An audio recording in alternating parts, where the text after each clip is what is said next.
बिस्मिल्लाहिर्रहमानिर्रहीम।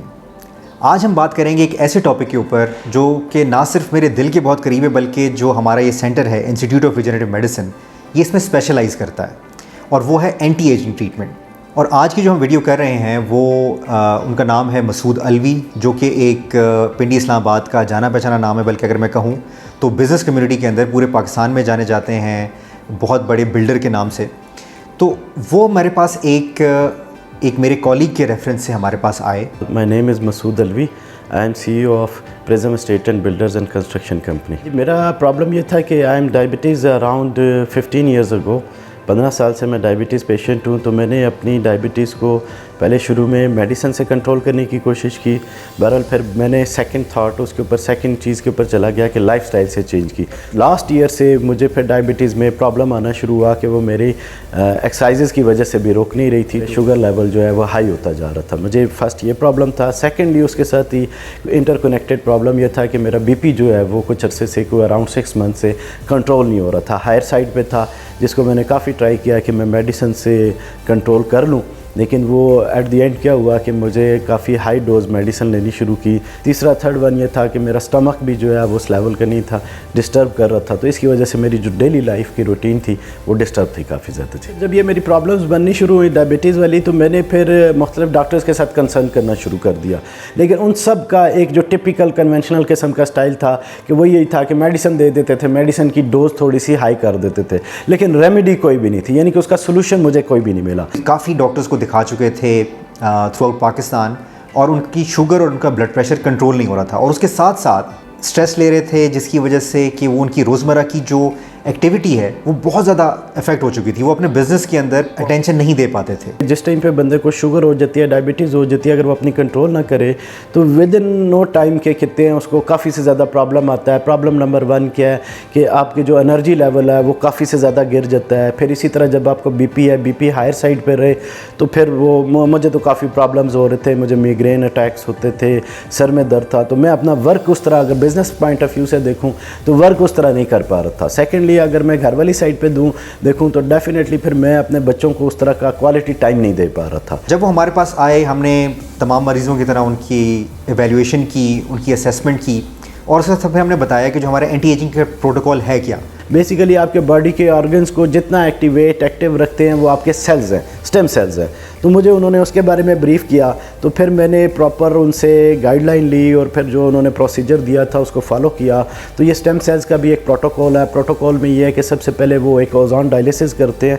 Basically ozone dialysis क्या चीज़ है कि वो जो आपके ब्लड में जितना भी टॉक्सिन है उसको डिटॉक्स करता है। डिटॉक्स करने के यहाँ पे मुख्तलिफ़ किस्म के तरीके हैं। कुछ लोग जूसेस के थ्रू डिटॉक्स करते हैं, डाइट के थ्रू, कुछ लोग हजामा कराते हैं। बट आप ये समझ लें कि एडवांस लेवल की चीज़ है। एडवांस लेवल का हजामा है जिसमें आपका ब्लड एक साइड से आउटफ्लो होता है और दूसरी साइड से इनफ्लो होता है किट में। लेकिन जब आउटफ्लो होकर इनफ्लो होता है तो ब्लड आपका हर चीज़ से साफ़, टॉक्सिन से साफ़ हो जाता है, केमिकल्स निकल जाते हैं और आपका वो जो ब्लड काफ़ी ज़्यादा थिक होता है तो वो थिन हो जाता है। थिन होता है तो ज़ाहिर है आपका वो सर्कुलेशन बढ़ जाती है। एक तो वो बहुत प्रॉपर चीज़ है। फिर सेकेंडली उन्होंने मुझे जो ट्रीटमेंट दिया वो नेट दिया है। नेट बेसिकली एक इंजेक्शन है। वो क्या कहता है कि आपके जितने भी बॉडी के ऑर्गन्स हैं उनको सुपर एक्टिवेट कर देता है। स्पेशली इसमें जो ब्रेन है वो भी काफ़ी ज़्यादा आपका एक्टिवेट हो जाता है। मेमोरी भी जो है आपकी ना वो लॉस हुई हुई, अब जो पुरानी याददाश्त है वो भी आपको वापस आ रही होती है। आपको उसकी वजह से काफ़ी से ज़्यादा फ़ायदे हैं। जब मुझे लगा तो मुझे उसकी वजह से बूस्ट अप ये मिला कि मैं जो पहले डिसीजंस लेट करता था देन एंड देयर डिसीजंस कर रहा हूँ और उसमें काफ़ी से ज़्यादा एक्टिवेट हो गया हूँ।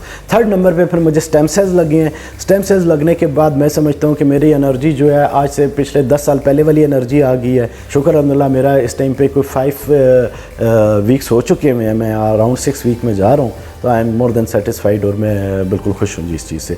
और इसमें सबसे बड़ी बात यह है कि मेरी मेडिसिन जितनी भी थी हर किस्म की वो छूट गई हैं। जो मैं डायबिटीज़ के लिए मेडिसिन ले रहा था वो मैंने छोड़ दी। जो मैंने BP के लिए वो भी ख़त्म होगी। कोई एंजाइटी वगैरह नहीं। अब शुक्र अल्हम्दुलिल्लाह मेरी जो डायबिटीज़ है वो नॉर्मल लेवल पे आ गई है। उसकी रेंज अराउंड 6.1 पे आ गई है HbA1c। और जो मेरा BP है वो उसी तरह 70-130 के अराउंड आ रहा है और आई एम सेटिस्फाइड। और जब मैंने ये ट्रीटमेंट प्रोसेस कराया तो मैं ख़ुद भी फिज़िकली प्रैक्टिकली इन चीज़ों से गुजरा हूँ। किसी किस्म का कोई साइड इफ़ेक्ट नहीं है, कोई सर्जरी नहीं है।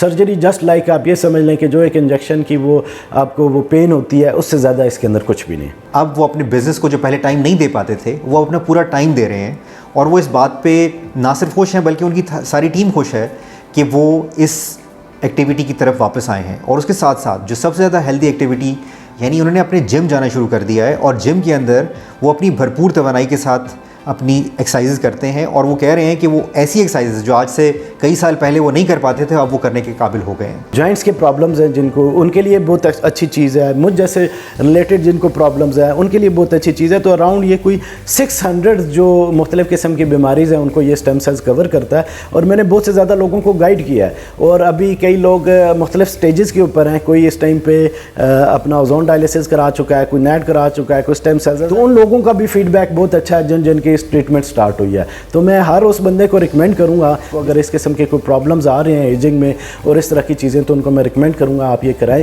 तो इससे आपको बहुत ज़्यादा मतलब फ्रूटफुल आपको रिजल्ट्स मिलेंगे।